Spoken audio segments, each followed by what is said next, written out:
હું તો એક ગામડાનો નાનો એવો માણસ છું, નાનો એવો ખેડૂત છું. તમે બધા ભણેલા ગણેલા હશો, રૂપિયાવાળા હશો, જે હોય તે. તમે હેઠા બેઠા છો, હું આ ઉપર છું. આ વાત એમનામ સમજાય એવું જ નથી રામ. આના માટે સદગુરુ જોવે. આવડી મોટી કથા બેહારી છે, જીવનમાં ઉતરે નહીં તો બાપુ કોઈ મતલબ નથી. એક રામકથા બેહાડી હોય, રામકથા આખી દુનિયાને ખબર છે રામાયણ શું કહે છે. પણ રામાયણની વાત તો એકની એક જ છે. શું સાંભળીને કામ હોય? અયોધ્યા નગરી દશરથ રાજા ચાર દીકરા વનમાં ગયા. રામ ને સીતાજી રાવણ લઈ ગયો. રામ હનુમાન ન્યાય ગયા. રામે રાવણ ને માર્યો ને અવતાર્યા પાછા.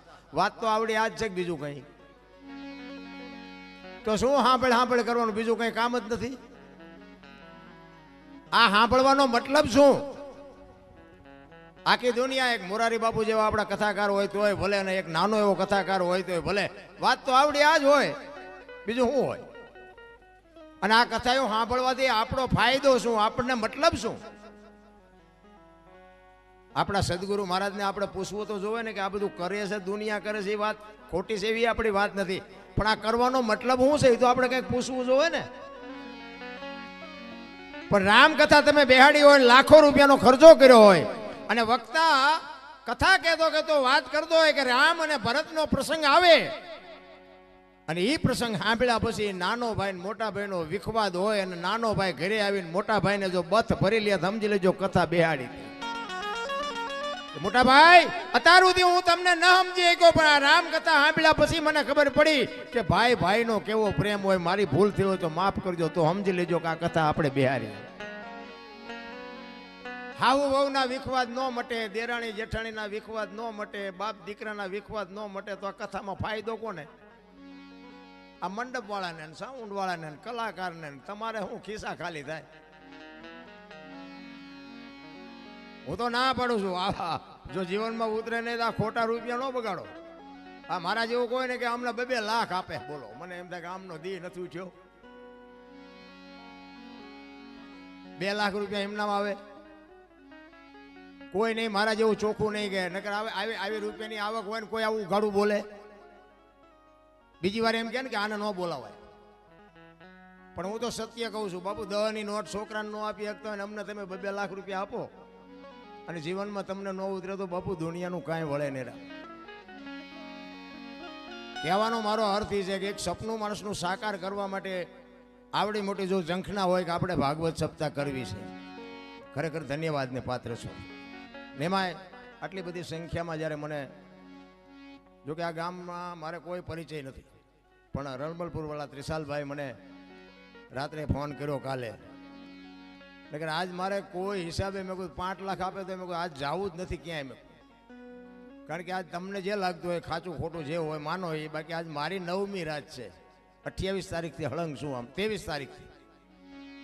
છતાંય એક લાગણીના તાંતણે બંધાઈને ત્રિશાલભાઈ મારે એવો સંબંધ, એટલે મારા રવિભાઈ છે એની યારે મારે એવી મિત્રતાથી હું કાંઈ બોલી જ ન હોય. બીજા હોત તો ગોળીઓ પાત, પણ હવે ગોળીઓ પાય એવું હતું નહીં. મેં કહ્યું જે ભગવાન કરે મેં કહું હાલો જી આવી. એટલા માટે એમાં આ બેનું છે ને, બેનુંને તો ખાસ કહું, કારણ કે જરૂર છે ને બેનુંને જોકે સુધરેલા જ છો, બગડા હું તમને શું સુધારું, પણ ફેશન માપે કરજો. એ બધું જોવું છું ને એટલે મને દુઃખ થાય છે. એટલે તમે સારા કપડાં પહેરો કે વાપરો છો એનું દુઃખ નથી, પણ બાબુ તમને દુનિયા સારી દ્રષ્ટિથી જોતી નથી. મારા જેવું તમને ચોખ્ખું કોઈ નહીં કહે. ફેશનની માપ રાખજો. રામાયણ છે ને, રામાયણ એક લક્ષ્મણ રેખા, તમને રામાયણનો દાખલો આપું. લક્ષ્મણ રેખા કે સીતાજી ઓળંગી ગયા અને રાવણ હરણ કરી ગયો. રામાયણ એવું કહે છે. તો તમે એવું માનો છો કે સીતાજીને શક્તિ નહોતી? રાવણની એવી તાકાત હતી કે સીતાજીને લઈ જઈ શકે? મિથિલા નરેશની દીકરી હતી, અગ્નિનો ગોળો હતો. મારા રામ રાવણ માથે એની દ્રષ્ટિ પડે ને, રાવણની રાખ આ દુનિયામાં ન પડે એવી ભગવતી હતી. પણ તમને અને મને કેળો બનાવ્યો કે લક્ષ્મણ રેખા ટપી જાય એનું આ દુનિયામાં હરણ જ થાય. બાપ હોય, દીકરો હોય, માં હોય, પત્ની હોય કે વહુ હોય, લક્ષ્મણ રેખા જે ટપે એનું હરણ થાય. રાવણ ગામો ગામ છે, મરી ગયા વેમમાં ન રહેતા. હું એટલા માટે કહું, તમને ભગવાને આપ્યું ખાઓ પીઓ વાપરો મોજ કરો, એમાં મને કોઈ તકલીફ નથી. પણ ફેશનનું મહાપુરુષોએ કીધું છે કે એક સંપત્તિ ઉપર એક સ્ત્રી ઉપર અને એક ભોજન ઉપર. આની માથેથી પડદો હટી જાય ને એટલે એની કિંમત ઉડી જાય. લખવું હોય તો લખી લેજો. ભોજન ઉઘાડવું પડ્યું ને એટલે તમને ખાવાનું ન ભાવે કે આ ખવાય નહીં. સંપત્તિ ઉઘાડી થઈ જાય ને એટલે તમને એમ થાય કે આ ખોટું હોય, સાચું આવી રીતે પડ્યું હોય. અને એક દીકરી ઉપર બાપુ જો મર્યાદિત કપડા ન હોય ને તો સમજી લેજો દુનિયા એની માથે દ્રષ્ટિ ખોટી જ કરવાની. મહાપુરુષોએ કીધું છે શું કામ? જ્યાં ધર્મ ધ્રુજો અને પુરુષ નથી પૂગી ગયો ત્યાં દેશની આબરૂ બાપુ દીકરીઓ રાખી છે. તમે કહો તો હવાર સુધી દાખલા આપો. પુરુષ નથી પૂગી ગયો દુનિયાની આબરૂ અને ધર્મને રાખવા માટે. પુરુષ જ્યાં નથી પૂગી ગયો દેશની આબરૂ દીકરીઓ રાખી છે. જેટલા સફળ પુરુષો છે એમાં એક એક માનો હાથ છે, એક એક ભગવતીનો હાથ છે.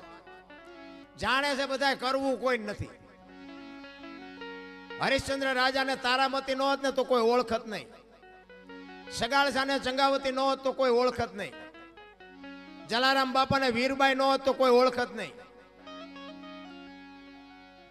અમરમાં નો હોત ને તો દેવીદાસ બાપુને કોઈ ઓળખત નહીં. આ પીપળીમાં સવારામ બાપાને જબુમાં નો હોત તો કોઈ ઓળખત નહીં. એક એક સફળ પુરુષની વાય બાપુ અમે આ મોટી મોટી કરતા હોય ને ઘરે અમારું બૈરું કપાતર હોય તો નો ગણાય કે આ દુનિયા નથી સુધારવા તારી વહુ સુધારીને નો કે આ તમે અમને આમ હાથની હથેળી રાખો, હલો જમવાના, હલો ચા પીવાના, હલો ગાડલા ખાટલા ને બધું કરો. તમે એને કોઈ આવ્યા હોય મારા ઘર બાજુ અને હું એમ કહું હલો હલો અરે ચા પાણી રોટલા સિવાય જવાય. અને હું આમ ડેલામાં લઈ જાઉં ને રહોડામાંથી હાણેશું લોટા મંડે ઉડવા મારે ચિંપા જવું. અરે હારું માણા ન હોય તો જીવવાની મજા ન આવે. ભલા મને હગો હારો નો હાપડે, મિત્ર મળે જો લબાડ, પત્ની મળે જો કભાર જાતો હેળે જો ઉતાર. ત્રણેય પખા મોળા હોય તો ગિરનારમાં વ્યૂ જવાય. જીવવાની મજા જ ન આવે. ભલા કોઈ મતલબ નથી રામ. હું તો એમ કહું પતિની વાત જો પત્ની સમજી શકે ને પત્નીની વાત પતિ સમજે કે તો જ બાપુ વાય પેટી હારી થવાની. બાકી તો જેટલાનું આપણે જોઈને તો આપણને એમ થાય સારું આમનું હાલતું ચમ હશે. કોઈ મતલબ જ નથી રામ. તમે વિચાર કરો હરિશ્ચંદ્ર રાજાએ તારામતીને વેચ્યા ને એમના ગુરુ મહારાજનું દેણું. બાપુ સતયુગ હતો જો તમે વિચાર કરજો. સતયુગમાં હરિશ્ચંદ્ર રાજાને બૈરું વેસવું પડ્યું. ઇતિહાસ બોલે છે, આપણે હતા નહીં તેથી. અને આ બધું છે ને બધા આપણે શાસ્ત્રોના સંતોના આધારથી આ બધું બોલી જો બાપુ. આમાં સાચું હોય રાખજો ને ખોટું હોય ડિલેટ મારી દેજો. કોઈ ફોન બોન ન કરતા. હા આ તો અત્યારે મીડિયાનો માધ્યમનો સમય છે. વળી એમ કે હા ક્યાં બોલે આવું ક્યાં હતું જ નહીં. પાછા ઘણા એમ કે કેમ જાણે હરિશ્ચંદ્ર વખતે ઈવડાઈએ હોય. કેટલાય લોહી પીવે છે અમારું. હરિશ્ચંદ્ર રાજાને પોતાની પત્ની વેચવી પડી સતયુગમાં. આ કળિયુગ છે બાપુ, વેચવું પડે એવું છે કોઈને? હે ભગવાને કેટલું આપ્યું? વાહન મકાન રૂપિયા લોઢા હવામાં ઉડે વગર દોડે વાતું થાય હિલોળા કરે એવું મળ્યું છે. જો આમાં જીવતા ન આવડે તો આંટો થયો એવું નથી લાગતું. શું ઘટે ભલામણ? આપણા ગઢે બે ટાઈમ સારો રોટલો નથી મળ્યો, ભલામણ સારું લુગડું નથી પહેર્યું. છતાંય જો માણા તમે જુઓ તો કોઈને સંતોષ જ નથી. બોલો અમારી મેં કઈ નથી, અમારી મેં કઈ મરો કઈ ન હોય તો શું જોવે છે તમારે? અરે શેઠો જ નથી ભલામણા. થીગડા ઉપર થીગડા દઈ દઈને આપણા ગઈઠા મરી ગયા. આપણે એક આંગળી જાય એટલું વાંકું હોય ને તોય આપણી માં એમ કે લાય બેટા લાય બે ટાંકા લઈ દઉં. અને અત્યારે ફાટલા પહેરવાનું ચાલુ છે. ઓલા જીન્સમાં માથા વ્યા જાય એવા ફાંકા હોય તોય પહેરે હારા. એટલે આવા તો અમે પહેરતા જ તા. ખબર નહોતી કે આવું આવશે ને કે અમે હાશમાં રાખ્યો હોત તો અત્યારે અમે તારી હારે પહેરત. અરે જોવો તો ખરા આપણે એવું ટાણું આવ્યું હતા ફાટલા પહેરવાનું ચાલુ કર્યું. બોલો એટલે આ ફાટલા નહોતા એટલે પહેરતા હતા. નથી એવું ઊંધું નથી આવેલું. 2 કિલો ચોખ્ખું ઘી લઈને આમ બજારમાં રાડ્યું પાડજો. ચોખ્ખું ઘી છે, વેચવું છે, ચોખ્ખું ઘી છે, ખપશે નહીં. ઓલા દારૂ બાવળી આમ વેસે તો પીપળા ખપી જાય છે. જોવો તો ખરા ઊંધું હાલ્યું. વિચારવા જેવું છે. મારો કહેવાનો મિનિંગ બાપુ જીવન સમય સરસ મળ્યો છે પણ ભગવાન તમને બાવડું ચાલી નથી બોલાવવાનો. બાપુ જો જીવતા આવડે તો મને, તમે બધા કરોડપતિ છો તમે મને બોલાવો. કોઈ નથી બોલાવે એવું બાપુ. પણ આ અંતરના ઊંડાણે નહીં કોઈક વેચું ને કરાય વાત. આને સોરે નો સીતરાય સીતની વાતું શંકરા. અમારે ઘણું કહેવું છે પણ કહેવાનો મારો મિનિંગ ઈ છે કે માં હોય મોટે બોલું માં એ હાથે નાનપણ સાંભળે એ મલક બધાની મજા પછી કડવી લાગે કાગડા એ આ જનેતાને હું એટલા માટે કહું છું. આ દીકરીઓને મારે કહેવાનો અર્થ એટલા માટે છે કે તમે એમ કહો ભગવાન મને હારો દીકરો દે શું અહીંયા ગોદામ છે અહીંયા દુકાન છે? હારા દીકરા બાપુ માં સંસ્કાર આપે તો જ હારા દીકરા થઈ શકે. બાકી એમના તમે હારો દે એમ કરી મેળ ન પડે.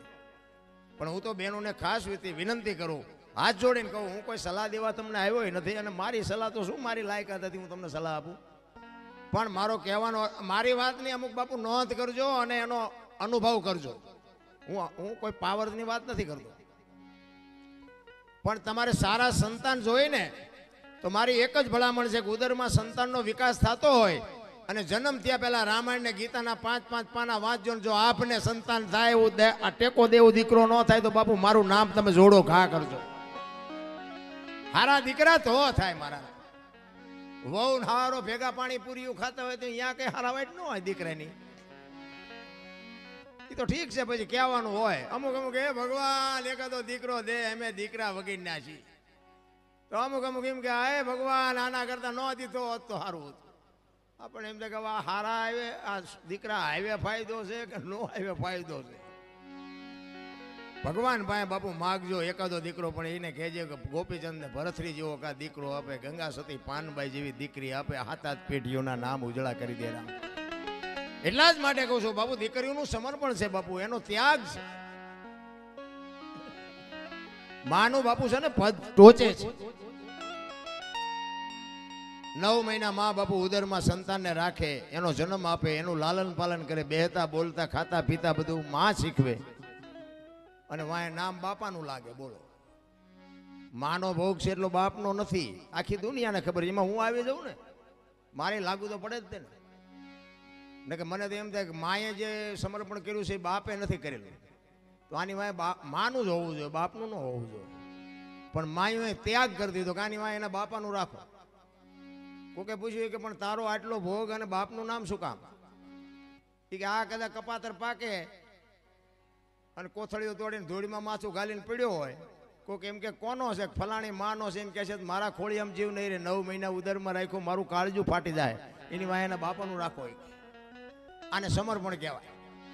અને હારા દીકરા છે ને એ માન ખબર છે કે આની વાય મારું જ રખાય. હારા દીકરાની વાય જનેતાનું છે. હનુમાનજી કોનો, અંજનીનો, કર્ણ કોનો, કુંતીનો, ભીષ્મ કોનો, ગંગાનો, શિવાજી કોનો, જીજાબાઈનો, ગાંધીજી કોનો, પુતળીબાઈનો. હારા હારા માના બગડેલા અમારા માં છે ને ઉપર બેઠી બધે ધજા મહારાસુર પાવાગઢ ચોટીલા બધે જ્યાં જાવ ત્યાં માં ઉપર બેઠી. શું કામ? મારા સંતાનની નજર રહે એટલા માટે. બાપા બધા ભોંયરામ છે, ત્રંબકેશ્વર ને રફાળેશ્વર ને ભોંયરેશ્વર ને રિયા સલમુ દાબે. માન બાપમાં ધરતીનો. હું તો એમ કહું કે જનેતા જો જીવતી હોય તો એક વાગે હાનનું ટાણું હોય અને માં બેઠી હોય એની પાસે જઈને કોક દીક પૂછજો, માં મારો જન્મ થયો તેથી તને વેદના કેટલી હતી બાપુ? કોક દીક પૂછજો તો તમને માની વેદનાની ખબર પડે. રામ, હું કોઈ ભલામણ નથી કરતો આવા માંડવા નાખો, મંદિર બનાવો, આ કરો તે કરો, હું કોઈને કહેતો નથી. મારો પ્રોગ્રામ ગમે ત્યાં હોય ને હું મારી એક જ હાથ જોડીને વિનંતી કે માને બાપને બાપુ જાળવજો. માન બાપ જેવા ભગવાન આ દુનિયામાં ક્યાંય કોઈ છે જ નહીં. અને તમારા મા બાપને તમે નહીં જાળવો ને તમારી પ્રજા તમને નથી જાળવવાની લખવું અહીંયા લખી લેજો. તમારા માત પિતાથી તમે છો, મારા માત પિતાથી હું છું. માત પિતા તમે ચૂકી ગયા સેવામાં એટલે સમજી લેજો કે તમે કરોડ રૂપિયાના આસામી હોય તો બેકાર ધૂળ કહેવાય. કારણ કે મને ને તમને આપણા જન્મ વખતની ખબર નથી કે માએ શું વેઠ્યું છે. એ વેદનાની જો આપણને ખબર હોય ને તો આ માવડીઓ રોટલા વગરની આટા નો મારતી. લાખો રૂપિયા કરોડો રૂપિયાના દાન આપે ને ઘરે માન બાપ જો રોટલા વગરના વરાળું કાઢતા હોય, જિંદગીમાં નો ગાડી હાલે. રામ, 40 લાખની ગાડી લઈને નીકળે, વાયલી સીટમાં જોવો કૂતરો બેઠો હોય. બોલો, લબરક કરતો. હવે આમાં માને બાપાને બેહર્યા હોય તો અરે અમને સારું જોડું નથી જડ્યો, અમારો દીકરો કેવી ગાડીમાં ફેરવે, જિંદગીમાં કાંટો ન વાગે. કાંટો રામ કરવાની જરૂર આ તો કે તમને ન ખબર પડે, તમને એમ જ કરે. બોલો, એટલે નહોતી ખબર એટલે 100 વીઘા રાખી હતી, તું 10 વીઘાના ઉલાળિયા મીઠો કરવા. અમને ખબર છે પણ જાવું ક્યાં? અરે મારા રામ માન બાપે તો આપણા જીવન માટે દેહના કોથળા કરી નાખ્યા, કોથળા ભલામણ. મારો દીકરો, મારો દીકરો, મારો દીકરો. અરે શું માન બાપે બાપુ તમને ને મને સમજ. એક જનેતા પોતાના ઉદરમાં 9 મહિના રાખે, એને આમ હાલતી હોય, માસ હાલતી હોય તો બાપુ આમ ઉતાવળો પગ ન મૂકે બાપુ, પોતાના સંતાનની તકલીફ ન પડે એના માટે રહી અને આમ પગલાઓ ધીરે ધીરે ભરતી હોય. અને જન્મ આપ્યા પછી બાપુ લોહીનું દૂધ કરીને તમને મને પાતી હોય અને આવડો મોટો ઉછેર કરતી હોય ને જો માર રોટલા વગેરેની આટા દે, જિંદગીમાં તમારા દાણા જોરાવો એટલે જોરાવો, જો કાંઈ તમારો મેળ પડે તો કોઈ દી નો પતે. માના ઋણમાંથી બાપુ કોઈ દી. પછી ઘણા નથી આમ ફોટા માના બાપાના ફોટા મરી જાય ને પછી ફોટા પાસે ઓલા રોટલા કરી કરીને દેખાડે. અમે અમે કે ધરાવીને પછી જમવી છે. આવું ખવડાવ્યું હોત તો 2 વર્ષ જીવે એવું હતું. આ ભૂખ્યા માર્યા છે ને હવે શું ફોટાને દેખાડો છો? ભૂખ્યા માર્યા હોય ને દુનિયાને પછી દેખાવ કરે. આમ થાળીઓમાં રોટલા ને શાક ને દાળ ને ભાત ને મૂકીને પછી આમ ફોટા પાસે મૂકે. એમ પેલા ધરાવી, પેલા ધરાવવાનું હતું તારે ધરાવ્યા નહીં નથી. કોકની શમશાન યાત્રા નીકળી હોય તો આમ ભાળી જાય ને કે શમશાન યાત્રા હાલો હાલો ટેકો દે, ટેકો દે. આ ટેકા ન દીધા એમાં જ મર્યા છે. હવે હું ટેકા દેવા હોય? ટેકા હાટું જ બજારા લબડી રહ્યા હતા. નથી હોય જીવતા તારે હોતું નથી. એટલે માણા વખાણ મર્યા પછી જ કરે છે કે માણા બહુ સારો હતો પણ જીવવા દીધો જ નથી. એને હજી જીવવું હતું. માર્યો છે ભૂંડી હાલે તો પછી વખાણ કરે બધા. અરે બાપુ ભાઈ નો હું તો 18 વણ માંગુ, બધા ભેગા રહીને મોજ કરો. જીવન કાલ ખૂટી રહે કાંઈ વાતમાં છે નહીં. માણા જન્મે ને 2-2.5 કિલોનો હોય, 60-80 100 વર્ષ જીવન મરી જાય ને શમશાનમાં લઈને હળગાવી નાખો અને રખ્યા ભેળી કરીને જોખો એટલે 2-2.5 કિલો થાય. વાતમાં કાંઈ છે નહીં, વચ્ચે ઠેકડા મારવાનું છે બધું. બધું માં તૈયાર ન કરી રાખે. આપણો જન્મ થયા પહેલા જનેતા ઉદરમાં સંતાન હોય અને તરત જ બધી માં તૈયારી કરી રાખે. ખોયા ને ગોદડા ને ઘોડિયા ને આન તેન બધું માં તૈયાર જ રાખે કે મને ભગવાન કંઈક આપશે. એના માટે બધી માએ તૈયારી કરી રાખી હોય. અને 60-80 100 વર્ષ જીવન પછી જવાનું ટાઈમ થાય તારે બધું તૈયાર જ હોય. લાકડા તૈયાર હોય, ઉપાડનારા હોય, ગોઠવનારા હોય, દિવાળી મૂકનારા હોય, ઘોંકા મારનારા હોય. તા પહેલી ને છેલ્લી 2 તૈયારી છતાં વટલી નહીં કરી રાખી હોય. પણ આ માઇલ પાવલું હું થોડુંક કરે ને, હું થોડુંક ભણી ગયા હોય એમાં વળી ભગવાને થોડુંક ધોરું સાંભળું આપ્યું હોય, થોડાક છૂટા આપ્યા હોય, થોડીક સંપત્તિ આપી હોય તો તમે જોવો તો નકરા ઠેકડા. આપણે કોઈની જરૂર નથી, આપણે કોઈને જરૂર નથી. તું મરીશ તાર 4 જણા નહીં જોવે? હાલીને જઈશ? અહંકાર કહે છે મારે કોઈની જરૂર નથી, અનુભવ કહે છે મારે ચપટી ધૂળની જરૂર છે બાપ.